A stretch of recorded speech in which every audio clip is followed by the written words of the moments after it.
The rear sonar system is a parking aid that helps the driver detect obstacles near the rear bumper.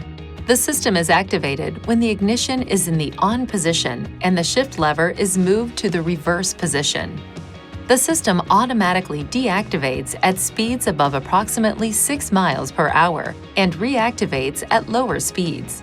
When an object is detected, a blinking green indicator light appears and a tone sounds intermittently. When the vehicle moves closer to the object, the color of the indicator turns yellow and the rate of the blinking increases.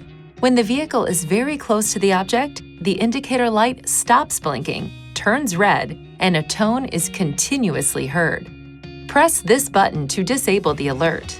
To turn the system on or off, push this switch. To enable or disable the system, use these controls to select settings, driver assistance, parking aids, then sensor to toggle the rear sonar system on or off. The rear sonar system sensors are located on the rear bumper. Be sure to keep them clean and free from snow, ice, and dirt.